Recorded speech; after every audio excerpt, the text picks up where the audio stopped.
ബാലരമയുടെ digest എന്നൊരു ബുക്കുണ്ട്. ഈ book ഞാൻ എൻ്റെ പേരിൽ വരുന്നുണ്ട്. അവർക്കും അറിയത്തില്ല ഇത് ആരാണ് ഗണേഷ് കുമാർ. ഞാനിത് സബ്സ്ക്രൈബ് ചെയ്ത് വരുത്തി എല്ലാ ദിവസവും വായിക്കും. ലോകത്ത് എവിടെ ഇരുന്നാലും ഈ പറയുന്ന കുഞ്ഞുങ്ങൾക്ക് വേണ്ടി തയ്യാറാക്കിയ പുസ്തകം അതിൽ ഒരുപാട് നുറുങ്ങുകളുണ്ട്.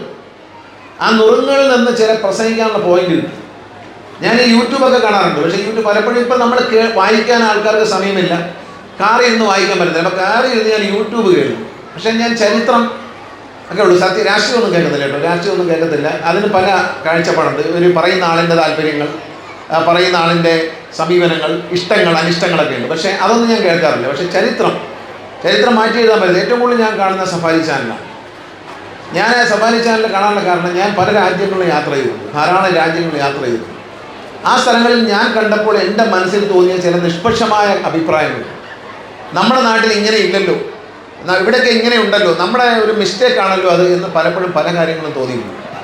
ഈ കാര്യങ്ങളാണ് സന്തോഷ് ജോർജ് കുളങ്ങര പലപ്പോഴും അദ്ദേഹത്തിൻ്റെ അവതരണത്തിലൂടെ, ഈ രാജ്യത്ത് ഇങ്ങനെയാണ് കണ്ടോളൂ, ഇവിടെ എല്ലാവരും ക്യൂ നിന്ന് വാങ്ങുന്നു, നമ്മുടെ നാട്ടിലാണ് ഇടിച്ചു തള്ളിയിട്ടിട്ട് പോകും എന്ന് പറയുന്ന ചില കമൻറ്റുകളും അത് വളരെ സത്യസന്ധമാണ് എന്നെനിക്ക് തോന്നുന്നു. അദ്ദേഹത്തിൻ്റെ അവതരണ രീതി, അദ്ദേഹം അവതരിപ്പിക്കുന്ന പല കാര്യങ്ങളും എൻ്റെ നേരിൽ ഞാൻ കണ്ടപ്പോൾ എനിക്ക് ശരിയെന്ന് തോന്നിയ ചില കാര്യങ്ങൾ വളരെ നിഷ്പക്ഷമായി, രാഷ്ട്രീയമൊന്നുമില്ലാതെ നമ്മളെ മലയാളികളുടെ ചില കുഴപ്പങ്ങളും നന്മകളും വിളിച്ചു പറയുന്നൊരവസ്ഥയുണ്ട്. അത് എനിക്ക് വളരെ ഇഷ്ടപ്പെട്ടു. അതൊരു സത്യസന്ധമായി പറയുന്ന ചില ഇതുണ്ട്. അപ്പം നമ്മൾ ഏഷ്യാനെറ്റിൽ തന്നെ വല്ലാത്തൊരു കഥ എന്നൊരു പരിപാടി വരുന്നു. ഞാൻ ബാബു രാമചന്ദ്രൻ, അദ്ദേഹത്തെ ഞാൻ ഈ അടുത്ത കാലത്ത് ഫോൺ ചെയ്തു. കാരണം എനിക്കിഷ്ടമാണ്. കാരണം ഞാൻ അദ്ദേഹത്തിൻ്റെ പല കാര്യങ്ങളും കേൾക്കുമ്പോൾ നമ്മൾ വിശദമായി അറിയാത്ത പല കാര്യങ്ങളും നമുക്ക് പെട്ടെന്ന് മനസ്സിലാക്കാൻ പറ്റും, നമുക്ക് ഇത് വെച്ച് പ്രസംഗിക്കാൻ പറ്റും. അപ്പോൾ എന്തുകൊണ്ടെന്നാൽ നമ്മൾ വിഷയങ്ങളെക്കുറിച്ച് കുഞ്ഞുങ്ങളെ നന്നായി അറിയുന്നവരാക്കണം. പലപ്പോഴും നമ്മൾ പറയാറുണ്ട്, എൻ്റെ ഇപ്പം സാറ് തന്നെ പറഞ്ഞു, എനിക്ക് വളരെ നിരാശ തോന്നിയ കാര്യമുണ്ട്. ഞാൻ വളർന്ന സ്കൂളിൽ കുട്ടികളുടെ പുസ്തകം 4ാം ക്ലാസ് വരെ 6ാം ക്ലാസ് വരെ വീട്ടിൽ നിന്ന് കൊടുത്തയക്കേണ്ടതില്ല എന്ന് തീരുമാനിച്ചു. ഹോംവർക്കില്ല. ഇപ്പം ടീച്ചേഴ്സ് ഇപ്പോൾ കണക്ക് കൂട്ടാൻ പഠിപ്പിച്ചാൽ ഈ ക്ലാസ് മുറിയിലിരുത്തി തന്നെ അടുത്ത 2 ആഴ്ച കൊണ്ട് ഏത് സംഖ്യയും കൂട്ടാൻ കുഞ്ഞിനെ പഠിപ്പിക്കണം, അല്ലെങ്കിൽ 1 മാസം കൊണ്ട്. നിങ്ങൾ ഈ രക്ഷകർത്താക്കളെ സംബന്ധിച്ച് ഒരു വെപ്രാളത്തിൻ്റെ കാര്യമില്ല. 1ാം ക്ലാസ്സിൽ എൻ്റെ മകൾ 1ാം റാങ്ക് ആയതുകൊണ്ട് യാതൊരു പ്രയോജനവുമില്ല. 2ാം ക്ലാസ്സിൽ നിങ്ങളുടെ മകൻ 1ാം റാങ്ക് ആയതുകൊണ്ട് യാതൊരു പ്രയോജനവുമില്ല. പക്ഷെ അവൻ +2 ചെല്ലുമ്പോൾ അവൻ ഉന്നതമായ വിജയം കരസ്ഥമാക്കിയെങ്കിൽ അവന് ഹയർ എഡ്യൂക്കേഷനിൽ വളരെ ഗുണമുണ്ട്. അല്ലെങ്കിൽ ഡിഗ്രിക്ക് ചെല്ലുമ്പോൾ വലിയ ഉന്നതമായ മാർക്ക് വാങ്ങിയാൽ അവന് വീണ്ടും ഹയർ എഡ്യൂക്കേഷൻ, സിവിൽ സർവീസൊക്കെ പോകാനുള്ള പല സാധ്യതകളുണ്ട്. 1ാം ക്ലാസ്സിൽ നിങ്ങൾ എന്തിനാണ് കുഞ്ഞിൻ്റെ പുസ്തകം എടുത്ത് നോക്കി ഇന്നൊന്നും എഴുതിച്ചില്ലേ എന്ന് ചോദിക്കുന്ന മണ്ടത്തരം ചോദിക്കരുത്. അപ്പോൾ നമ്മൾ ടീച്ചർ വിചാരിക്കണം അമ്മയ്ക്ക് എന്നെക്കാൾ വിവരമുണ്ട് എന്ന് ധരിക്കണം. അതല്ലേ ഉദ്ദേശം. അതായത് പഠിപ്പിക്കുന്ന ടീച്ചറെക്കാൾ വിവരം എനിക്ക് രക്ഷകർത്തായ എനിക്കുണ്ട്. അപ്പം ഞാനത് പാടാൻ ഈ ബുക്ക് കൊടുത്തായപ്പോഴത്തേക്കും ഭയങ്കര പ്രതിഷേധമാണ്. അത് 2 വില്ലന്മാരാണ്. അതിൻ്റെ പ്രധാന വില്ലൻ ട്യൂഷൻ ക്ലാസ്സുകാരാണ്. അപ്പം അവർക്ക് ഈ ബുക്കിൽ പഠിപ്പിക്കാൻ പറ്റുന്നില്ല. പുസ്തകവും ബുക്കും എല്ലാം സ്കൂളിൽ ഇരിക്കുക. അവർ ഈ രക്ഷകർത്താക്കളെ കുത്തി കളിക്കാൻ, നിങ്ങളിങ്ങനെ പറ്റത്തില്ല, ബുക്ക് കൈ കിട്ടിയില്ലെങ്കിൽ നമ്മൾ കുഴഞ്ഞു പോകും. അപ്പം ഞാനെന്ത് ചെയ്തൊരു പുതിയ പരിപാടി ചെയ്തു. ഒരു ബുക്ക് ദിവസവും കൊടുത്തയക്കുക, എന്തെങ്കിലും അഭിപ്രായം ഉണ്ടെങ്കിൽ അത് എഴുതി വിട്ടേച്ചാൽ മതി. അവസാനം നിവൃത്തിയില്ലാത്തതുകൊണ്ട് ശനി ഞായർ പുസ്തകം. ഈ കുഞ്ഞുങ്ങളെ വീട്ടിൽ വന്നാൽ വിശ്രമിക്കാനോ, ഒന്ന് TV കാണാനോ, ഒന്ന് കളിക്കാനോ, അച്ഛനമ്മമാരോടൊപ്പം സന്തോഷമായിട്ടിരിക്കാനും നമ്മൾ സമ്മതിക്കില്ല എന്ന് വാശി പിടിക്കുന്നതിനാണ്. ഇവരോടൊക്കെ എന്നാണ് നിങ്ങളൊന്ന് കൊഞ്ചാൻ പോകുന്നത്? എന്നാണ് ഇവരെയൊക്കെ ഒന്ന് ലാളിക്കാൻ പോകുന്നത്? IAS വാങ്ങിച്ചിട്ട് വന്നിട്ടാ. അപ്പം നിങ്ങളെ മൈൻഡില്ല. നമ്മളെ കുഞ്ഞിനെ ചെറിയ പ്രായത്തിൽ നമ്മൾ മടി കയറി ഇരുത്തി താലോ അടിച്ച് കഥ പറഞ്ഞ് പാട്ട് പാടി ഇതൊന്നും IAS നേടിയിട്ട് വന്ന മകനെ വെച്ച് നടത്താൻ പറ്റില്ല. അവരെ മൈൻഡില്ല. അപ്പോൾ എന്താണ്, നമ്മൾ കുഞ്ഞുകാലത്ത് അവരുടെ കൂടെ സമയം ചെലവഴിക്കണം, അവരെ അഭിപ്രായങ്ങൾ കേൾക്കണം, അവരെ കാഴ്ചപ്പാടുകൾ. ഞാനിപ്പോൾ സാറിന് ഞാൻ തരാം. കാരണം രക്ഷിതാക്കൾ എങ്ങനെയാണ് കുഞ്ഞുങ്ങളെ കൈകാര്യം ചെയ്യേണ്ടതെന്നൊരു പുസ്തകം വാളകത്തെ സ്കൂളിലെ മുതിർന്ന അധ്യാപകരുമായി മാസങ്ങളോളം ഇരുന്ന് ഞാൻ കൂടി ഇരുന്ന് തയ്യാറാക്കിയിട്ടുണ്ട്. കാരണം ഒരു കുഞ്ഞിനെ അമ്മ വയറ്റിൽ ഗർഭിണിയായിരിക്കുമ്പോൾ മുതൽ ആ കുഞ്ഞിൻ്റെ സ്വഭാവ രൂപീകരണത്തിൽ രക്ഷിതാക്കൾക്കും സാഹചര്യങ്ങൾക്കും വലിയ സാധ്യതയുണ്ട്. ഡോക്ടർമാർക്കറിയാം. കാരണം ആ കുഞ്ഞിൻ്റെ അമ്മയുടെയും അച്ഛൻ്റെയും പെരുമാറ്റം മുതൽ ഉദരത്തിൽ കഴിയുന്ന കുഞ്ഞിന് പോകുന്ന ആ സ്വഭാവ രൂപീകരണത്തിൽ മാറ്റം വരും. 1ാം ക്ലാസ്സിൽ എത്തുന്ന കുഞ്ഞിനെ കൈകാര്യം ചെയ്യുക, അടിച്ചും പിടിച്ചും മക്കളെ നന്നാക്കാം എന്ന് വിചാരിക്കരുത്. മക്കളെ അടിമകളാക്കാൻ കഴിയത്തില്ല ഏത് പ്രായത്തിലും. ഇന്നത്തെ കാലത്ത് കുഞ്ഞിനെ പറ്റത്തില്ല. പണ്ടൊക്കെ പേടിപ്പിച്ച് അച്ഛനെന്ന് പറയുമ്പോൾ മക്കൾ പേടിച്ച് വിറയ്ക്കും. അതൊക്കെ ഇപ്പം നടക്കുകയൊന്നുമില്ല. ആ പണിയൊന്നും ഇപ്പം നടക്കത്തില്ല. അവരെ സ്നേഹിച്ച് അവരെ കാര്യങ്ങൾ പറഞ്ഞ് മനസ്സിലാക്കി നല്ലൊരു രക്ഷിതാവാൻ ഒരു ചെറിയ പുസ്തകം തയ്യാറാക്കിയിട്ടുണ്ട്. അതൊരു 1-2 ആഴ്ചക്കുള്ളിൽ പ്രിൻ്റ് ചെയ്യാൻ കൊടുത്തിരിക്കുകയാണ്. അത് പ്രിൻ്റ് ചെയ്ത് പുറത്ത് വരുമ്പോൾ എല്ലാവർക്കും ഉപകാരപ്പെടും. ചെറിയ പുസ്തകമാണ്, വായിച്ചു കഴിഞ്ഞാൽ കുറച്ച് പേജേ ഉള്ളൂ. പക്ഷേ ഒരു കുഞ്ഞ് അമ്മയുടെ വയറ്റിൽ ഉദരത്തിൽ ശയിക്കുമ്പോൾ മുതൽ ഒരു +2 കഴിയുന്നവരെ അവരെ ആ ടീനേജിലേക്ക് വന്ന് അവരൊരു ഹയർ എഡ്യൂക്കേഷനിൽ പോകുന്നവരെ അവരെ എങ്ങനെ ഹാൻഡിൽ ചെയ്യണം എന്നുള്ള വിദഗ്ധരായ അധ്യാപകരുമായി ചർച്ച ചെയ്തൊരു പുസ്തകം. അവരെല്ലാം കൂടെ ഒരു അനുഭവമാണ്, ഓരോ ക്ലാസ്സിൽ പഠിപ്പിക്കുമ്പോൾ അനുഭവങ്ങൾ അത് വെച്ചിട്ട് വളരെ ദീർഘമായ ചർച്ച ചെയ്ത് ഒരു 4-5 അധ്യാപകർ ചേർന്ന് എഴുതി ഉണ്ടാക്കിയൊരു പുസ്തകമാണ്. നമ്മുടെ രക്ഷിതാക്കൾ കുഞ്ഞുങ്ങളെ എങ്ങനെ പഠിപ്പിക്കണം. ഇപ്പം നമുക്കറിയാം, ഈ മോളിവിടെ പ്രസംഗിക്കും. ഇപ്പോൾ ഏരു സുഭാഷ് ഞാനൊക്കെ എന്ന് വെച്ചാൽ സുഭാഷൊക്കെ നല്ല പ്രസംഗകരാണ്. കാരണം ഒരു വിഷയം കൈ കൊടുത്താൽ പറയാനുള്ള എന്താ കാര്യം വെച്ചാൽ മലയാള ഭാഷയിൽ നല്ല പ്രാധാന്യം, നല്ല കോൺഫിഡൻസ് ഉണ്ട്. പിന്നെ എനിക്ക് പറഞ്ഞ് ഫലിപ്പിക്കാൻ പറ്റുമെന്നൊരു ചിന്തയുണ്ട്. വിഷയം മാത്രം കിട്ടിയാൽ മതി എന്നുള്ളതാണ്. അപ്പോൾ കുഞ്ഞുങ്ങളെ സംബന്ധിച്ച് ആ കുഞ്ഞിൻ്റെ മനസ്സിൽ അവൾക്ക് ആവശ്യമായ വിഷയം മനസ്സിലാക്കി, വരുന്ന മന്ത്രി ആരാണ്, ഈ സ്കൂളിലെ ചെയർമാൻ ആരാണ്, സാറിൻ്റെ റോൾ എന്താണ് എന്നെല്ലാം അവൾ മനസ്സിലാക്കി. ആ മനസ്സിലാക്കിക്കൊണ്ട് പറയുമ്പോഴാണ് അതിനൊരു വേരിയേഷൻ വരുന്ന ഒരു ഇമ്പോർട്ടൻസ്. ഏതിന് ഇമ്പോർട്ടൻസ് കൊടുക്കണം, ഏതിനാണ്, എവിടെയാണ് ഈ സംഭാഷണത്തിൽ നമ്മൾ ഈ പ്രസംഗത്തിൽ ഊന്നി പറയേണ്ടത് എവിടെയാണ്, ഇതെല്ലാം കുഞ്ഞിനെ മനസ്സിലാക്കാൻ, കുഞ്ഞിന് അതിനെക്കുറിച്ച് അറിവുണ്ടാകും. നമുക്ക് ഏത് വിഷയവും നമ്മുടെ മക്കളെ കൊണ്ട് പഠിക്കും. നല്ല രീതിയിൽ ലാംഗ്വേജ്, മലയാളം ആവട്ടെ ഇംഗ്ലീഷ് ആവട്ടെ, ആ ലാംഗ്വേജ് കയ്യിലുണ്ടെങ്കിൽ ഏത് വിഷയത്തെക്കുറിച്ചും സംസാരിക്കാനുള്ള ആത്മവിശ്വാസം പകരും. പലപ്പോഴും നമ്മൾ പഠിപ്പിക്കുന്നത് എന്താണ്, പടി എന്ന് പറയും. ഏതെങ്കിലും രക്ഷകർത്താവ് കുഞ്ഞിനെ അല്ലെങ്കിൽ അധ്യാപകർ എങ്ങനെയാണ് മക്കളെ പഠിക്കേണ്ടതെന്ന് പഠിപ്പിച്ചു കൊടുക്കുന്നത്. അതായത് ഹൗ ടു ലേൺ. പടി നമ്മൾ പറയും, പഠിക്കൂ എന്ന് പറയും. മക്കളെ ഇങ്ങനെ പഠിക്കൂ എന്ന് ആരെങ്കിലും പറഞ്ഞു കൊടുത്തില്ല, അത് ആരെങ്കിലും കണ്ടുപിടിക്കണം. നമ്മളെ ഈ സ്കൂളിൽ പഠിക്കുന്ന മക്കളെ അധ്യാപകർ ചെയ്യേണ്ടത് എങ്ങനെയാണ് പഠിക്കേണ്ടത്. ഒരു മാറ്റർ കയ്യിൽ കിട്ടിയാൽ ആ മാറ്റർ എങ്ങനെ കുഞ്ഞിൻ്റെ മനസ്സിലേക്ക് പ്രവേശിപ്പിക്കാം, എങ്ങനെയാണ് നല്ല ഉൾക്കൊള്ളാം, അത് പഠിപ്പിക്കാമോ. അങ്ങനെ ഒരാൾ ഹൗ ടു ലേൺ എന്ന് പഠിച്ചാൽ, ഇപ്പം മധുകുമാർ സാറൊക്കെ ഉണ്ട്, ഇപ്പോഴും ഈ പ്രായത്തിലും പഠിച്ചുകൊണ്ടിരിക്കുകയായിരുന്നു. അല്ലേ സാറേ? ചിലർക്കൊരു സ്വഭാവമുണ്ട്, ഒരു MA, പിന്നൊരു MA, പിന്നെ മൂന്നാമതൊരു MA, പിന്നൊരു ഡോക്ടറേറ്റ്, പിന്നെ വേറെ ഡോക്ടറേറ്റ് കൂടെ കൊടുക്കും. എന്താ കാര്യം അറിയാമോ? ഹൗ ടു ലേൺ എന്ന് അദ്ദേഹം പഠിച്ചിരിക്കുന്നു. ഏത് വയസ്സ് വരെ, 90 വയസ്സ് വരെ പഠിക്കാം. പക്ഷേ ഹൗ ടു ലേൺ എന്ന് തുടക്കത്തിലൊന്ന് പഠിച്ചാൽ പിന്നെ പഠിച്ച് മതി വരില്ല. ഒരു ലഹരിയാണത്, പഠിച്ചുകൊണ്ടേയിരിക്കും. ഞാനൊന്നും ഹൗ ടു ലേൺ എന്ന് പഠിച്ച ആളല്ല, ആണെങ്കിൽ രാഷ്ട്രീയത്തിലൊന്നും വരില്ല, സിനിമയൊന്നും ചെയ്യാൻ പോകില്ല, പഠിച്ച് പോയിക്കൊണ്ടിരുന്നത്. പക്ഷെ അന്ന് എന്തുകൊണ്ടോ ഹൗ ടു ലേൺ എന്ന് പഠിച്ചില്ല. നമ്മൾ എങ്ങനെയാണ് ഒരു കാര്യം, പക്ഷേ വളരെ പ്രായമായപ്പോൾ മന്ത്രി MLA ഒക്കെ ആയി വന്നതിന് ശേഷം ഇപ്പോൾ ഹൗ ടു ലേൺ എന്ന് പഠിച്ചിട്ടുണ്ട്. പക്ഷേ അത് ഇപ്പോൾ കൈകാര്യം ചെയ്യുന്ന വിഷയങ്ങളാണ്. പക്ഷെ ഒരു കുട്ടിയെ തന്നെ നമ്മൾ ഹൗ ടു ലേൺ എന്ന് പറയും. എങ്ങനെയാണ് മക്കളെ പഠിക്കുന്നത് എങ്ങനെയാണ് എന്ന് പഠിപ്പിച്ചാൽ പിന്നെ പഠിക്കാനൊരു ബുദ്ധിമുട്ടുമില്ല, എന്തും പഠിക്കാം, ഏതുവരെയും പഠിക്കാം.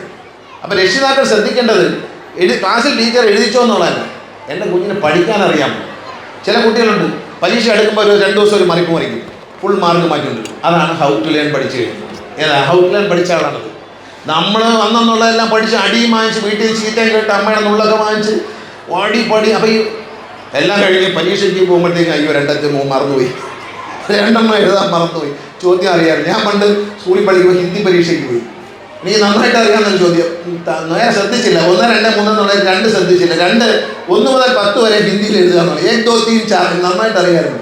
പക്ഷെ എഴുതാൻ പറ്റില്ല, ഞാൻ ശ്രദ്ധിച്ചില്ല, അങ്ങ് പോയത്.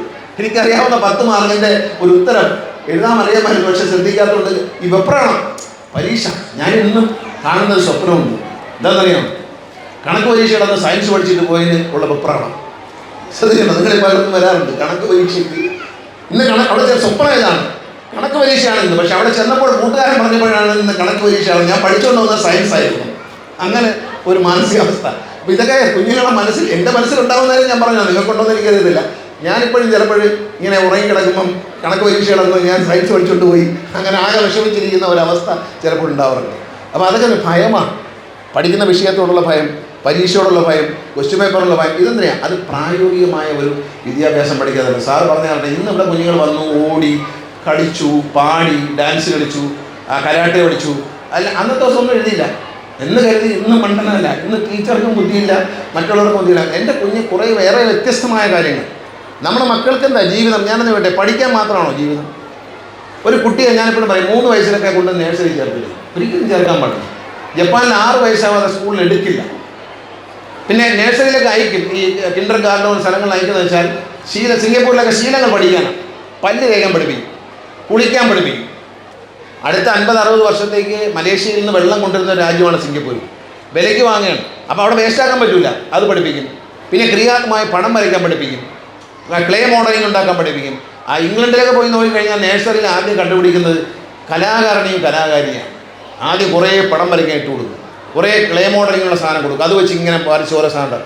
ആ കഴിവുള്ളവരെ പതുക്കെ അതിലങ്ങ് ഇമ്പോർട്ടൻ്റ് ആദ്യം സെലക്ട് ചെയ്യുന്നത് യൂറോപ്യൻ രാജ്യങ്ങളിൽ ആദ്യം സെലക്ട് ചെയ്യുന്ന ഡോക്ടർ എഞ്ചിനീയർ അല്ല, കലാകാരനെയും കലാകാരിയാണ് ആദ്യം. അവർ ഏറ്റവും മൂല്യം കൊടുക്കുന്ന, നമ്മുടെ നാട്ടിൽ പറ്റുമോ, ഏറ്റവും വിലമതിക്കുന്ന ഒരു പ്രൈമറി ക്ലാസ്സിൽ നിന്ന് ഒരു കുട്ടിയെ വിലമതിപ്പോടുകൂടി അവിടുത്തെ രാജ്യം ഏറ്റെടുക്കുന്നത് ആദ്യം കലാവാസനയുടെ കുഞ്ഞുങ്ങളെയും കലാപ്രവർത്തനമുള്ള കുഞ്ഞുങ്ങളെയാണ്. ഇവിടെയാണെങ്കിൽ അത് പറഞ്ഞാൽ എന്തായിരിക്കും സ്ഥിതി? ഈ കലാകാരൻ എന്ന് പറഞ്ഞാൽ നാടകക്കാരൻ എന്നൊക്കെ പറഞ്ഞ് വളരെ പുച്ഛത്തോടു കൂടി പറയുന്ന ഒരു നാട്ടിലാണ് നമ്മൾ ജീവിക്കുന്നത്. പക്ഷെ ഒരു കലാകാരനെയും കലാകാരിയാണ് ആദ്യം കണ്ടെത്തുന്നത് എന്ന് നിങ്ങൾ ആലോചിക്കുന്നു. അവർ ആദ്യം കണ്ടെത്തുന്നത് ഒരു കലാകാരനെയാണ്. കാരണം ആ വഴിയിലേക്ക് തിരിച്ചുവിടുകയാണ്. ഇവിടെ അതിനുള്ള വല്ല മാർഗമുണ്ടോ? സയൻസ് പഠിക്കാൻ നമ്മൾ പല ശാസ്ത്രജ്ഞന്മാരുടെ ജീവിതം പഠിക്കണം. വിദേശത്തുണ്ടായ ശാസ്ത്രജ്ഞന്മാർ, മേരി ക്യൂറി, അവരുടെ രാജ്യത്തെ പോളണ്ടിൽ സ്ത്രീക്ക് റിസർച്ച് ചെയ്യാൻ പാടില്ല, സ്ത്രീ സയൻസ് പഠിക്കാൻ പാടില്ല, ഇതായിരുന്നു അവിടുത്തെ ആചാരം. പക്ഷേ അവർ ഫ്രാൻസിലേക്ക് പോയി രഹസ്യമായി അവർ പഠിക്കുകയാണ് ശാസ്ത്രം, രഹസ്യമായിട്ട് ശാസ്ത്രം, അല്ല ടേസ്റ്റ് അതിലാണ്. എന്നിട്ട് ഫ്രാൻസിലേക്ക് പോയി അവിടെ ചെന്ന് അവിടുത്തെ ലാബുകളിൽ കഷ്ടപ്പെട്ട് പഠിക്കാൻ. അപ്പോൾ ആ വിഷയം, താൻ ഉദ്ദേശിക്കുന്ന വിഷയം മാത്രം പഠിക്കാനുള്ള ലാബുകളും സൗകര്യങ്ങളും ആ രാജ്യങ്ങളിൽ അന്നേ ഉണ്ട്, നമുക്കിപ്പോഴും ഇല്ല. നമ്മളിപ്പോൾ എന്താ, ഫുട്ബോൾ കളിക്കണം, നിങ്ങൾക്ക് സ്റ്റേറ്റ് ഫുട്ബോൾ കളിക്കണമെങ്കിൽ നിങ്ങൾ യൂണിവേഴ്സിറ്റി പ്ലെയർ ആയിരിക്കണം. എന്നാൽ ഞാനെന്ന് ചോദിക്കട്ടെ, കേരളം കണ്ട ഏറ്റവും വലിയ കലാകാരനായിരുന്ന കലാഭവൻ മണി ഏത് യൂണിവേഴ്സിറ്റിയിലാണ് പഠിച്ചത്? ഒരു യൂണിവേഴ്സിറ്റിയിലും പോയില്ല. കലാഭവൻ മണി സിനിമയിലേക്ക് വരാൻ ക്വാളിഫിക്കേഷൻ ആവശ്യമില്ലാത്തതുകൊണ്ട് ഓട്ടോറിക്ഷ ഡ്രൈവറായിരുന്ന കലാഭവൻ മണി കലാഭവനിലൂടെ സിനിമയിലേക്ക് വന്നു. ഇന്ത്യ കണ്ട, മലയാളം കണ്ട ഏറ്റവും മഹാനായ നടനായ, പ്രഗത്ഭനായ നടനായി മാറിയിട്ടാണ് അദ്ദേഹം പോകുന്നത്. അദ്ദേഹത്തിൻ്റെ കലാപരമായ വാസനകൾ ഏത് യൂണിവേഴ്സിറ്റി പഠിച്ചു? അദ്ദേഹം കേരള യൂണിവേഴ്സിറ്റി പഠിച്ചിരുന്നെങ്കിൽ അദ്ദേഹത്തെ പരമാവധി യൂണിവേഴ്സിറ്റി കലോത്സവത്തിൽ പങ്കെടുത്ത് സലാം പറഞ്ഞു പോവാം. ഒരു സ്കൂൾ കലോത്സവത്തിൽ കലാഭവൻ മണി പങ്കെടുത്തിട്ടുണ്ട്. ഒരു ഉദാഹരണം എടുത്താൽ മതി. സാമ്പത്തികമായി ഏറ്റവും പിന്നോക്കം നിൽക്കുന്ന പാവപ്പെട്ട വീട്ടിലെ ഒരു ചെറുപ്പക്കാരൻ തൻ്റെ ജന്മസിദ്ധമായ കഴിവ്, അതിനൊപ്പം താൻ മാറ്റുരച്ചെടുത്ത കഴിവിൻ്റെ ഒരു തങ്ക തിളക്കമാണ് കലാഭവൻ മണി നമുക്ക് കാഴ്ച തന്നത്. കലാഭവൻ മണി അതുപോലെ ഞാൻ പറയുന്നറിയാം, നല്ല കളിക്കുന്ന പിള്ളേർ, ഇപ്പം നല്ല ഫുട്ബോൾ കളിക്കും, പക്ഷെ പഠിക്കാൻ മോശമായിരിക്കും. പക്ഷേ യൂണിവേഴ്സിറ്റി പോകാതെ അവന് കേരള ടീമിൽ വരാൻ പറ്റില്ല, അവൻ ഇന്ത്യൻ ടീമിൽ കയറാൻ പറ്റത്തില്ല. നിങ്ങൾ ഒറ്റ കാര്യം ചെയ്താൽ എല്ലാ ഗ്രാമങ്ങളിലും ഗ്രാമോത്സവങ്ങൾ നടത്തുമ്പോൾ അവിടെ മത്സരങ്ങൾ നടത്തും. എൻ്റെ മനസ്സിൽ സ്പോർട്സ് പങ്കു ചെയ്യുന്ന സമയത്ത് എൻ്റെ ഒരു ആഗ്രഹം എന്ന് പറയുന്നത്, ഉള്ള സമയം കിട്ടാത്തതുകൊണ്ട്, അല്ലെങ്കിൽ ഞാനിത് മാറ്റി മറിച്ചാണ്. കാരണം എന്നെ കൊണ്ട് രാജിവെപ്പിച്ച മതി. കാരണം ഞാൻ അന്ന് നിന്നിരുന്നെങ്കിൽ എൻ്റെ മനസ്സിലെ സ്വപ്നം ഗ്രാമാന്തരങ്ങളിൽ മത്സരങ്ങൾ നടക്കണം. ഇപ്പം അഞ്ചൽ പഞ്ചായത്തിനകത്ത് ഒരു മത്സരം നടക്കുന്നു. അവിടെ ഏരൂർ പഞ്ചായത്തുമായിട്ട് മത്സരിക്കുന്നു, കുളത്തൂപ്പുഴ പഞ്ചായത്തുമായിട്ട് വോളിബോൾ വയ്ക്കുകയാണ്. ഇതിലെ ഓരോ പഞ്ചായത്തിലും കളിക്കുമ്പോൾ ആ പഞ്ചായത്തിലെ സെലക്റ്റഡ് ആയിട്ടുള്ള നല്ല കളിക്കാരെ എടുക്കുക, അവരെ വെച്ച് ഒരു താലൂക്ക് തലത്തിലുള്ള ഒരു ടീം ഉണ്ടാക്കുക. ഈ താലൂക്ക് തലത്തിലുള്ള ടീമുകൾ കൊല്ലം ജില്ലയിൽ അങ്ങോട്ടായിട്ട് മത്സരിക്കണം. അതിൽ നിന്ന് കൊല്ലം ജില്ലാ ടീം ഉണ്ടാക്കണം. ആ ജില്ലാ ടീം ഉണ്ടാക്കിയിട്ട് ജില്ലകൾ തമ്മിൽ മത്സരിക്കുമ്പോൾ അതിലെ മികച്ച കളിക്കാരെ എടുത്ത്, അവർ ഏത് കോളേജിൽ പഠിക്കുന്നെന്നോ, പള്ളിക്കുടുത്തി പോകുന്നുണ്ടോ, ചുമട്ടുതൊഴിലാളിയാണോ, ഓട്ടോറിക്ഷ ഓടിക്കുന്ന ആളാണോ, റബ്ബർ വെട്ടുകാരനാണോ, ഒന്നും നോക്കണ്ട, അവൻ്റെ ഉപജീവനത്തിന് അവൻ്റെ മാർഗം കണ്ടെത്തുന്ന അവരെ തിരഞ്ഞെടുത്ത് കേരള ടീമിനെ ഉണ്ടാക്കാമോ? അവരെ തിരഞ്ഞെടുപ്പ് കേരള ടീം ഉണ്ടെങ്കിൽ ഏത് മത്സരത്തിലും നമ്മൾ ജയിക്കും. കാരണം ഈ സംസ്ഥാനത്തെ, ഈ രംഗത്തെ ഏറ്റവും മികച്ച കുട്ടികളെ ഉൾപ്പെടുത്തിയാണ് ടീം ഉണ്ടാക്കിയിരിക്കുന്നത്. അതിനെ തോൽപ്പിക്കാൻ ഇന്ത്യയിലെ ഒരു സ്റ്റേറ്റിനും കഴിയത്തില്ല. ഇതാണ് കായിക രംഗത്ത് വേണ്ടത്. കലാരംഗത്ത് അങ്ങനെയില്ല. കലാരംഗത്ത് ഇപ്പം കലാപ്രതിഭയായവർക്ക് മാത്രമാണോ സിനിമയിൽ അഭിനയിക്കാൻ അവസരം? കലാപ്രതിഭയായവർക്ക് മാത്രമാണോ സീരിയലിൽ അഭിനയിക്കാൻ അവസരം? ആർക്കും കടന്നു വരാം, ആർക്കും നടനാകാം, ആർക്കും നടിയാകാം. ഇപ്പം എന്താ, പണ്ടൊക്കെ ഗ്ലാമർ വേണം, ഇപ്പം ഗ്ലാമറും വേണ്ട. അപ്പോൾ നമ്മളെ മക്കളിലെ കഴിവുകളെ നമ്മൾ പ്രോത്സാഹിപ്പിക്കണം, അതിനനുസരിച്ച് നമ്മളെ വളരണം. അല്ലാതെ എനിക്ക് എൻ്റെ കുഞ്ഞിനെ ഡോക്ടറാക്കിയേ പറ്റൂ, അല്ലെങ്കിൽ പല കുഞ്ഞുങ്ങളെയും മനസ്സിൽ ഡോക്ടറാക്കണം, എഞ്ചിനീയറാക്കണം അടിച്ചേൽപ്പിച്ച് അത് നടക്കാതെ വരുമ്പോൾ അവർക്കുണ്ടാകുന്ന ജീവിതത്തിലെ പരാജയം, പിന്നീട് അങ്ങോട്ടുള്ളൊരു പരാജയമാണ്. ആ പരാജയം നമ്മളെ ജീവിതത്തിൽ ഉയർത്തുകയില്ല. എൻ്റെ അച്ഛൻ എന്നെ എഞ്ചിനീയറാക്കണമായിരുന്നു ആഗ്രഹം, പക്ഷെ ഞാനാവില്ല എന്ന് അച്ഛൻ മനസ്സിലായപ്പോൾ പിന്നെ സിനിമ നടണമെങ്കിൽ അങ്ങനെ പോട്ടെ എന്ന് വിചാരിച്ചു. പക്ഷേ ഞാൻ പോയ വഴിക്ക് എന്നെ വിട്ടത് കൊണ്ട് ദൈവം എന്നെ ഇന്ന് ഈ ആനന്ദഭവൻ സ്കൂളിൻ്റെ സ്റ്റേജിൽ നിന്ന് പ്രസംഗിക്കാൻ എനിക്ക് അവസരം തന്നു എന്നുള്ളതാണ്. പല അടവുകളും പിന്നെ ജീവിതത്തിൽ പഠിച്ചതാണ്. 19 വയസ്സിൽ സിനിമ അഭിനയിക്കാൻ വേണ്ടി പോയി. വീട്ടിൽ എല്ലാ സൗകര്യവും ഉണ്ടായിരുന്നു, പക്ഷേ യാതൊരു സൗകര്യമില്ലാത്ത ഒരു രംഗത്തേക്ക്, നമുക്കൊരു പരിചയമില്ലാത്ത ഒരു രംഗത്തേക്ക് ഞാൻ ഇറങ്ങി പുറപ്പെട്ടു. അവിടെ നിന്ന് ജീവിതം എന്താണെന്ന് പഠിച്ചു. പല സംസ്ഥാനങ്ങളിലും പല നാടുകളിലും പോയി താമസിച്ച് സിനിമ അഭിനയിക്കാൻ വേണ്ടി അവിടുത്തെ ആളുകളുടെ ജീവിതം അറിഞ്ഞു, മനുഷ്യനെ അറിയാൻ കഴിഞ്ഞു, അവരെ സ്നേഹം അറിയാൻ കഴിഞ്ഞു, അവരെ ശത്രുതകൾ അറിയാൻ കഴിഞ്ഞു. ഇതെല്ലാം അറിഞ്ഞു. ഒരുപാട് പുസ്തകങ്ങൾ വായിച്ചു. സിനിമ അഭിനയിക്കാൻ പോയ സമയത്ത് ഒഴിഞ്ഞു കിട്ടിയ ഒരുപാട് സമയം ഉണ്ടായിരുന്നു. ആ സമയങ്ങളിൽ ഞാൻ വ്യത്യസ്തങ്ങളായ ഒരുപാട് പുസ്തകങ്ങൾ വായിച്ചു. മഹാനായ സാഹിത്യകാരന്മാരുടെ, എഴുത്തുകാരുടെ, ചരിത്രകാരന്മാരുടെ പുസ്തകങ്ങൾ വായിക്കുമ്പോൾ നമ്മൾ ഈ ലോകത്തെക്കുറിച്ച് ഒരുപാട് നല്ലതറിയും. അതറിഞ്ഞാൽ നമുക്ക് പിന്നെ ഭയമില്ല. നമുക്ക് നല്ല കാര്യങ്ങൾ, വേദങ്ങളെക്കുറിച്ച് പഠിക്കണം. നമ്മളെ മക്കൾ ദൈവവിശ്വാസികളായി വളരണം. നിങ്ങളുടെ മക്കൾ, നിങ്ങൾ ദൈവവിശ്വാസി, ഏത് മതത്തിൽ ജനിച്ചാലും ഒരു മതവിശ്വാസിയായിട്ടല്ല മക്കളെ വളർത്തേണ്ടത്, ദൈവവിശ്വാസിയായിട്ട് മക്കളെ വളർത്തുന്നത്. അപ്പോഴാണ് സ്നേഹം ഉണ്ടാകുന്നത്. ജാതിക്കും മതത്തിനും ഒക്കെ അതീതമായി പരസ്പരം സ്നേഹിക്കാനുള്ള മനസ്സ് നമ്മുടെ മക്കളുടെ കയ്യിലുണ്ടാകും. ഒരു പെൻസിൽ ചോദിച്ചാൽ കൊടുക്കാനുള്ള മനസ്സുണ്ടാകും. പെൻസിൽ ചോദിച്ചാൽ ആ പെൻസിലെടുത്ത് കണ്ണു കുത്തി പൊട്ടിക്കുന്ന മനോഭാവമല്ല. പെൻസിൽ, എൻ്റെ കൂട്ടുകാരി എന്നോടൊരു പെൻസിൽ ചോദിച്ചു, അവൾക്ക് ഞാനത് കൊടുക്കാം, നീ എടുത്തോ, നീ എഴുതിക്കോ, നീ എഴുതിയിട്ട് തന്നാൽ മതി. അല്ലെങ്കിൽ ആഗ്രഹത്തോടെ ചോദിക്കും, നിൻ്റെ പെൻസിൽ എനിക്ക് വളരെ ഇഷ്ടപ്പെട്ടു, എനിക്ക് തരുമോ? എടാ, ഞാൻ ഒരാഴ്ചയായിട്ട് കിട്ടിയിട്ട് ഞാൻ ഒരാഴ്ച കൂടെ ഉപയോഗിച്ചിട്ട് നിനക്ക് തന്നേക്കാം എന്ന് പറയുന്നൊരു മനോഭാവത്തിൽ നമ്മളെ കുഞ്ഞുങ്ങളെ മാറ്റാൻ പറ്റുള്ളൂ. അങ്ങനെ മാറ്റണം. അല്ലാതെ എല്ലാം എൻ്റെതാണ്, ഞാൻ മാത്രം ജീവിച്ചാൽ മതി, എൻ്റെ അങ്ങനെയല്ല. ഞാനെന്ന ചിന്തയിൽ നിന്നും നമ്മളെന്ന ചിന്തയിലേക്ക് നമ്മുടെ മക്കളെ കൊണ്ടുവരും. പല രാജ്യങ്ങളിലും ഞാനിപ്പോൾ സുഭാഷ് പറയുന്നത്, പല രാജ്യങ്ങളിലും പോകുമ്പം ചില ഹോട്ടലുകളിലൊക്കെ ഇരിക്കും, നമ്മൾ ഡോക്ടറെ അറിയാം, നമ്മൾ പോകുമ്പോൾ ചില റെസ്റ്റോറൻറ്റിലൊക്കെ ഇരിക്കും, പിള്ളേരെയും കൊണ്ട് അച്ഛനമ്മമാർ വരും, വിദേശികളാണ്. വന്നിട്ട് ഈ പിള്ളേർ വന്നിട്ട് ഈ കമ്പി കൂടെ മേപ്പോട്ട് കയറി ജനലിൻ്റെ, എന്നിട്ട് തലകുത്തനെ താഴോട്ട് കിടക്കും. നമ്മളെ കാപ്പൂടിയും മുട്ടി ദോശ ഇന്നലെ നിന്ന് എല്ലാം വിട്ടിട്ട് നമ്മൾ ഈ ചെറുക്കൻ ഇപ്പം വീഴുമോ, ഈ ചെറുക്കൻ ഇപ്പം വീഴുമോ, അത് നമ്മൾ മലയാളിയാണ്, നമ്മൾ എവനിപ്പോൾ വീഴുമോ എന്ന ചിന്തയിലാണ്. പക്ഷെ അവൻ്റെ അച്ഛനും അമ്മയും അവർ അവർ ചായ ഇടുന്നു, കലക്കുന്നു, കുടിക്കുന്നു, മറ്റേ സാധനം അവർ കാണുന്നില്ല, അവൻ തലകുത്തനെ കിടക്കുന്നത്. കുറച്ച് കഴിയുമ്പോൾ ഇവൻ താഴെ വീഴും, അയ്യോ എന്ന് നമ്മൾ വിളിക്കും. മറ്റവർ താഴെ വീണ് കഴിയുമ്പോൾ എന്തോ ഒരു സൗണ്ട് കേട്ടു. അവർ പറഞ്ഞുകൊണ്ട് നേരത്തെ പറഞ്ഞുകൊണ്ടിരിക്കും അച്ഛനും അമ്മയും കൂടെ. ഈ ചെറുക്കാൻ ചുറ്റുമൊക്കെ നോക്കും, വീണിട്ട് കേട്ടോ, വീണിട്ട് അവൻ അവിടെ കിടന്ന് ഇങ്ങനെ ചുറ്റുമൊക്കെ നോക്കിയിട്ട് ആരും കണ്ടില്ല. ഒറ്റ ഓട്ടമാണ് എണീച്ച്, ആരും കണ്ടില്ല. വീണ്ടും 5 മിനിറ്റ് കഴിയുമ്പോൾ ഇവൻ ഇതേ സ്ഥാനത്ത് തന്നെ കയറും വീണ്ടും. ഭയപ്പെടുന്ന മക്കളെ വളർത്തുകയാണ്. അത് സാറ് പറഞ്ഞുകൊണ്ട് പറഞ്ഞു, അരുത്. നമ്മൾ എന്തെടുത്താൽ മക്കൾ അങ്ങനെ ചെയ്യരുത്, മോൻ എങ്ങനെ ചെയ്യരുത്, അവിടെ കയറരുത്, ഇവിടെ കയറരുത്.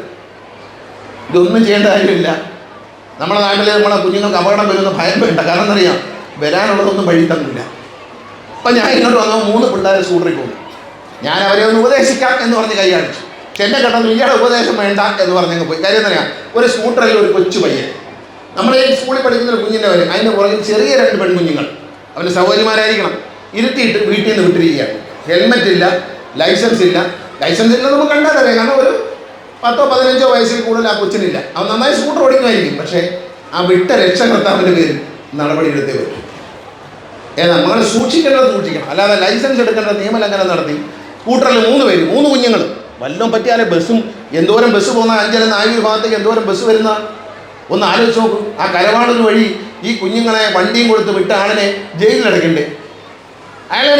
അതാണ് തെറ്റ്. അല്ലാതെ വീട്ടിൻ്റെ മുറ്റത്ത് കളിച്ചുകൊണ്ടിരിക്കുമ്പോൾ കേരളാകത്ത് മഴ വരുന്നു, മക്കളെ മഴ വരുന്നു, അകത്ത് കയറിയോ.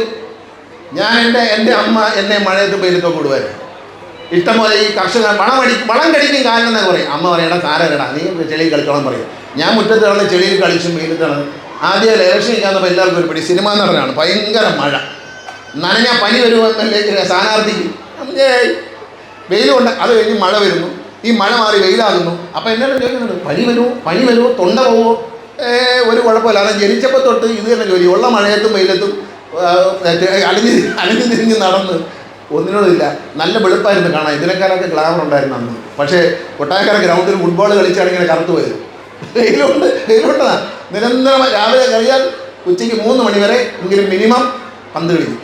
അങ്ങനെ കളിച്ച് തിരുവനന്തപുരത്ത് ചെന്ന് നല്ല സായികുമാറും ഞാനും കൊട്ടായക്കര ഏറ്റവും വെളുപ്പുള്ള 2 പേര് ഞാനും സായികുമാറായിരുന്നു. സായികുമാറിന് ഇപ്പോഴും വെളുപ്പുണ്ട്, പക്ഷേ ഞാൻ കറുത്തുപോയത് നിരന്തരമായി ഫുട്ബോൾ കളിക്കാനും ഹോക്കി കളിക്കാനും പോയിട്ടാണ്.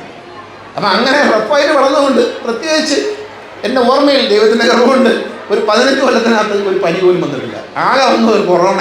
അത് കൊണ്ടുപോകുമെന്ന് ഞാൻ വിചാരിച്ച്, ഞാൻ ചത്തുപോകുന്ന വേറെ വല്ലതും ആലോചിച്ച്, പക്ഷെ നടന്നില്ല. സുഭാഷിൻ്റെ ചില സുഹൃത്തുക്കളൊക്കെ ആലോചിച്ച് അവൻ ചത്തുപോകാന്നെങ്കിൽ നമുക്ക് അസംബ്ലിയിൽ പോകാമല്ലോ എന്ന് വിചാരിച്ചു, പക്ഷേ നടന്നില്ല. ഞാൻ ചത്തില്ല. കാരണം എന്താ, നമ്മളവിടെയും ഇലക്ഷൻ കാലത്താണ് കിടന്നത്. അപ്പോൾ ചത്തുപോകുന്ന വിചാരിച്ചു. ചത്തുപോയി പിന്നെ കുഴപ്പമില്ലാതെ ജയിക്കാമല്ലോ എന്ന് ഞാൻ ആളുകൾ വിചാരിച്ചു. പക്ഷെ എന്നിട്ടും ചത്തില്ല, വീണ്ടും എണീച്ച് വന്നോട്ടുന്നത്. സുഭാഷിൻ്റെ ഒരു നാട്ടുകാരനും ഒരു കൂട്ടുകാരനും അങ്ങനെയൊക്കെ ആഗ്രഹിക്കും. നമ്മൾ ജയിക്കാമെന്നുള്ള, മറ്റവൻ ചത്താലും നമുക്ക് കയറി അതിന് ചിന്തിക്കുന്ന ഒരു രീതിയൊക്കെ ഉണ്ട്. അതൊക്കെ ഒന്ന് മാറണം. നമ്മുടെ മക്കളെ നല്ല കൾച്ചർ ദീർഘിപ്പിക്കുന്നില്ല, പഠനമൊക്കെ നിൽക്കട്ടെ, നല്ല കൾച്ചറുള്ളവരായിട്ട് വളർത്താം. ഞാൻ ഇന്നൊരു അംഗൻവാടി ഉദ്ഘാടനം ചെയ്തു. അപ്പോൾ ഞാൻ പറഞ്ഞൊരു വാക്കുണ്ട്, ഈ അംഗൻവാടിയിലെ കക്കൂസ് നന്നായി പണിതിട്ടുണ്ട്. അടുക്കള നന്നായി പണിതിട്ടുണ്ട്. ഇത് രണ്ടും വൃത്തിയായി സൂക്ഷിക്കണം. കാരണം പല സാഹചര്യങ്ങൾ വരുന്ന കുഞ്ഞുങ്ങളാണ്. ഞാൻ അംഗൻവാടിയിൽ പോകുമ്പോൾ എൻ്റെ അംഗൻവാടിയിലെ ടോയ്ലറ്റ് ഇതെല്ലാം വൃത്തിയായിട്ട് കിടന്നു, അതുപോലെ ആകണം എൻ്റെ വീട്ടിലുമെന്ന് കുഞ്ഞിൻ്റെ മനസ്സിൽ ചെറിയ പ്രായത്തിൽ കുറിച്ചിടണം. അല്ലാതെ IAS പരീക്ഷ കഴിഞ്ഞ് വന്നിട്ട് കുറിച്ചിട്ട് കാര്യമില്ല, അന്നേ കുറിച്ചിടണം. നമ്മുടെ കുഞ്ഞുങ്ങളെ പഠിപ്പിക്കേണ്ടത്. ഞാൻ എൻ്റെ വീട്ടിൽ പണ്ട് ഞാൻ ഒരു ദിവസം ഇരിക്കുമ്പോൾ എൻ്റെ മകന് ഞാൻ പറഞ്ഞു, മക്കളെ ചൂലെടുത്ത് തൂക്കണമെന്ന് പറഞ്ഞു. അന്ന് ഞാൻ ട്രാൻസ്പോർട്ട് മന്ത്രിയാണ്. മക്കളെ ഇങ്ങനെയാണ് ചൂലെടുത്ത് തൂക്കേണ്ടത്, അവനെ പഠിപ്പിക്കണം. അവനൊരു 4 വയസ്സങ്ങനെ കാണും. അപ്പോൾ അവൻ ചൂലെടുത്ത് വെച്ച് കൊണ്ട് തൂപ്പ് തുടങ്ങി. അപ്പോൾ എൻ്റെ വീട്ടിൽ നിന്നൊരു സ്ത്രീ പറഞ്ഞു, സാറേ ഇത് അന്യായമാണ്. ഞാൻ ചോദിച്ചാൽ അതെന്താ? അവൻ പറയും, സാറ് ഈ കുഞ്ഞിനെ കൊണ്ട് ചൂലെടുപ്പിക്കാമോ? ഞാൻ പറഞ്ഞു, അതിനെന്താ കുഴപ്പം? അയ്യോ എൻ്റെ മോനെ കൊണ്ട് ഞാൻ ചൂലെടുപ്പിക്കത്തില്ല, ഞങ്ങൾ നായന്മാർ ചൂലെടുക്കുകയില്ല എന്ന് പറഞ്ഞു. പക്ഷെ ഞാൻ പറഞ്ഞു, കേരളത്തിലെ കൊള്ളാവുന്ന അറിയപ്പെടുന്ന നായരുടെ മകനും കൊച്ചുമകനും വലിയ കൊച്ചുമകനുമാണ്, അതുകൊണ്ട് അവൻ ചൂലെടുക്കും, അവൻ തൂക്കും എന്ന് പറഞ്ഞു. അവനെ തൂക്കാൻ പഠിപ്പിച്ചു. ഈ അടുത്ത കാലത്ത് അവനോട് ചോദിച്ചു, എടാ എങ്ങനെയാണ്? അവൻ പറഞ്ഞ്, അച്ഛൻ ലണ്ടനിലൊക്കെ പോയപ്പം മുറി തൂക്കുന്നതും പാചകം ചെയ്യുന്നതും പാത്രം കഴുകുന്നതെല്ലാം ഞാൻ തന്നെയായിരുന്നു. അച്ഛൻ അന്ന് പറഞ്ഞ് ശരിയാണെന്ന് എനിക്ക് മനസ്സിലായി എന്ന് പറഞ്ഞു. അവൻ തൂക്കാൻ പഠിക്കണം. എൻ്റെ അമ്മ എന്നെ കിളയ്ക്കാൻ പഠിപ്പിച്ചിട്ടുണ്ട്. നിങ്ങൾ കുന്താലി എന്നോ ഞാൻ കിളയ്ക്കാം, പിക്കാശോ എന്നോ ഞാൻ കിളയ്ക്കാം, തൂമ്പാതെന്നോ ഞാൻ തെങ്ങിനൊരു തടം എടുത്തു തരാം. അത് എൻ്റെ അമ്മയും അച്ഛനും എന്നോട് ചെയ്തോടാന്ന് പറഞ്ഞ് മറ്റുള്ളവർ ചെയ്യുന്നതിൻ്റെ കൂട്ടത്തിൽ നീയും പഠിച്ചോളാൻ പറഞ്ഞുകൊണ്ടാണ്. അല്ലാതെ ഇത് മേളിൽ നിന്ന് പൊട്ടി വീണ സാധനമൊന്നുമല്ല. അപ്പോൾ ഒരു കാര്യം എല്ലാവരും നമ്മുടെ മക്കളെ എല്ലാം അറിയുന്ന എല്ലാ ജോലിയും ചെയ്യാൻ പഠിക്കണം. ഈ സ്കൂളിൽ തന്നെ പഠിക്കണം സാറേ. ഈ സ്കൂളിൽ തന്നെ എങ്ങനെയാണ് ഒരു ടോയ്ലറ്റ് വൃത്തിയാക്കേണ്ടത് നമ്മുടെ മക്കളെ പഠിക്കണം. അല്ലെങ്കിൽ അച്ഛനമ്മ പഠിക്കണം. മക്കളെ അമ്മയെ സഹായിക്കും, നീ അടുക്കള ഒന്ന് വൃത്തിയാക്കാൻ അമ്മയുടെ കൂടെ നിൽക്കും, ഈ മോപ്പർ വെച്ചൊന്ന് തുടച്ചതാ, ഒന്ന് തൂത്തുതാ. അമ്മമാർ, ഞാൻ പറഞ്ഞു, അമ്മമാർ നമ്മുടെ മക്കൾ. ഇനിയുള്ള മക്കൾ വിദേശത്തൊക്കെ ആയിരിക്കും പഠിക്കാൻ പോകുന്നത്. ഇവിടെ നമ്മളെല്ലാം വായി വെച്ച് കിടി ചവച്ച് വായി വെച്ച് കൊടുക്കുന്ന കണക്ക് കുഞ്ഞിൻ്റെ വായിലോട്ട് വെച്ച് കൊടുത്ത് വളർത്തിയാൽ ഇവർ ഇന്ന് വലിയ ലോകത്താണ് ജീവിക്കുന്നത്. കേരളത്തിലല്ല, അഞ്ചലല്ല, ഇന്ത്യയിലല്ല, ലോകത്താണ് ജീവിക്കുന്നത്. നാളെ അവർ രാവിലെ എണീച്ച്, അമ്മ എനിക്ക് ഇംഗ്ലണ്ടിൽ, ലണ്ടനിൽ, അമേരിക്കയിൽ ഒരു കോളേജിൽ അഡ്മിഷൻ കിട്ടിയിരിക്കുകയാണ്, ഞാൻ പോവുകയാണ്. അവിടെ ചെന്ന് കഴിഞ്ഞാൽ അമ്മയില്ല, അച്ഛനും കൂടെ കാണത്തില്ല, വേല എടുത്തു കൊടുക്കാൻ ജോലിക്കാരും കാണത്തില്ല വീട്ടിൽ. ഇതെല്ലാം തനിച്ച് ചെയ്യണം.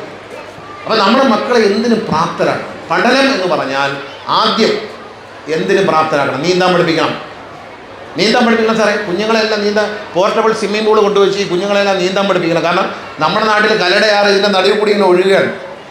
എല്ലാ വർഷവും മിനിമം 14 നിയമമണ്ഡലത്തിൽ മാത്രം ഈ കല്ലടയാറ്റിൽ മിനിമം 6-7 കുഞ്ഞുങ്ങൾ മുങ്ങി മരിക്കുന്നുണ്ട്, ഏറ്റവും കുറഞ്ഞത് ഒരു വർഷം. അപ്പം നീന്താൻ പഠിക്കണം. എനിക്ക് നീന്താൻ അറിയത്തില്ല, കാരണം എന്നെ അത് പഠിപ്പിച്ചില്ല. കാരണം കൊട്ടാരക്കരയിൽ കുളമൊന്നും ഉണ്ടായിരുന്നില്ല, അതുകൊണ്ട് നീന്താൻ പഠിപ്പിച്ചില്ല. നീന്താൻ പഠിക്കണം നിർബന്ധമായി. നമ്മുടെ മക്കൾ സ്വയം പര്യാപ്തരാണ്.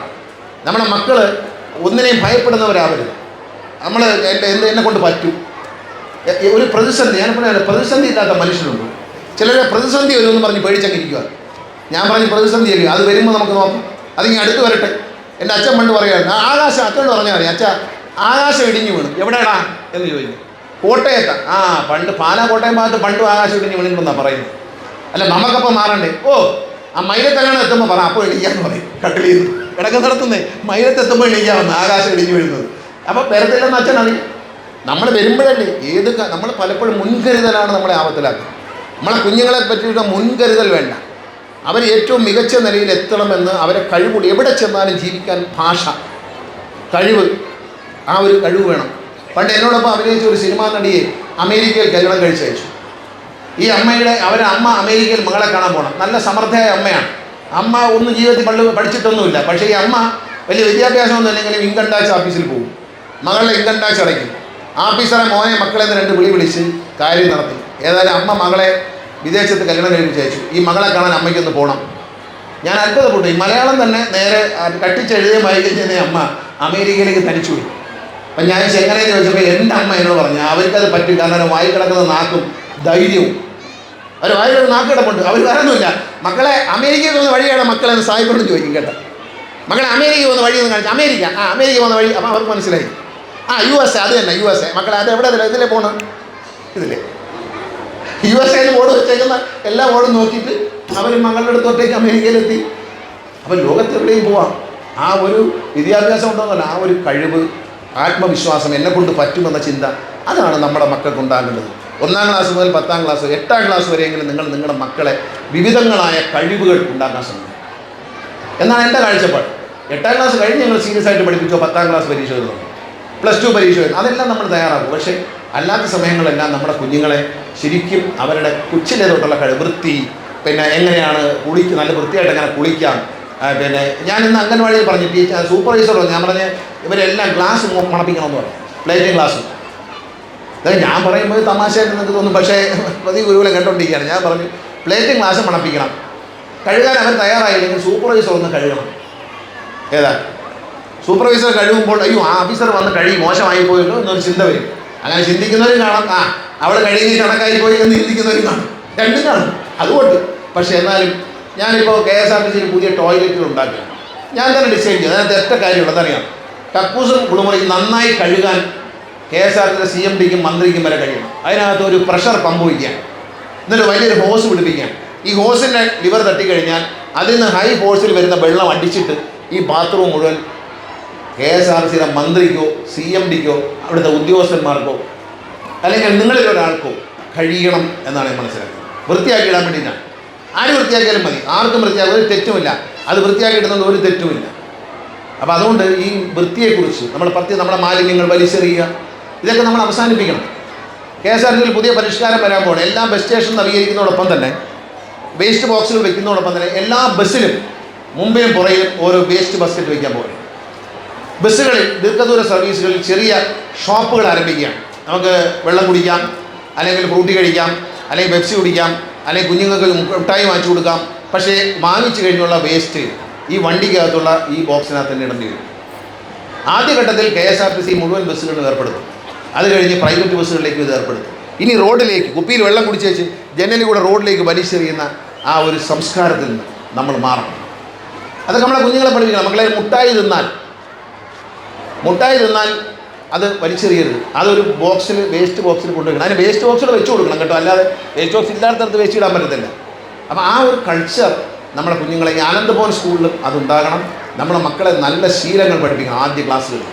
അത് കഴിഞ്ഞതിന് ശേഷം തറവായിട്ട് പഠിപ്പിക്കുക. കണക്ക് കൂട്ടാനാണ് പഠിപ്പിച്ചതെന്നാൽ ഹോംവർക്ക് കൊടുത്തയക്കാതെ ഇവിടെ ഇരുത്തി തന്നെ എല്ലാ രക്ഷിതാക്കൾക്കും കണക്ക് പഠിപ്പിക്കാൻ പറ്റത്തില്ല.